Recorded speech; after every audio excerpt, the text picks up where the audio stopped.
ప్రజారంజకుడని కళా పోషకుడని ఆ పేరు మీద గణపతి దేవుని అగ్ర కుమార్తె నేను యుద్ధంలో కాలు మోపితే శత్రువులు తొక్కముడుస్తారు.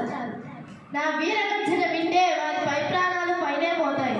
నేను రణరంగంలో ధీర విహారం చేస్తుంటే ముందు చూస్తే రుద్రమా, వెనుక చూస్తే రుద్రమా, పక్క చూస్తే రుద్రమా, అలా ఎటు చూసిన రుద్రమా అంటూ శత్రువులు పరుగు తీస్తారు. ఆంధ్రదేశ చరిత్రలో మా కాకతీయులకు విశిష్ట స్థానం ఉంది. మా తండ్రి గణపతి దేవుడు నాకు ఓ పక్క సంగీత సాహితీ నృత్యకలను నేర్పిస్తూ మరో పక్క రాజనీతి అర్థశాస్త్రం యుద్ధ విద్యలను నేర్పించారు. మా తండ్రి గారితో పాటు నేను ఒక్కొక్క రాజ్యాన్ని ఓడిస్తూ వస్తుంటే దేవగిరి రాజు నా మీద కత్తి పూశారు. కానీ నేను భయపడలేదు. పురుష వేషంలో వెళ్ళి విజృంభించి విజయాన్ని సాధించాను. ఆంధ్రదేశ చరిత్రలో మా పరిపాలనా కాలాన్ని ఒక స్వర్గ యుగంగా భావించారు.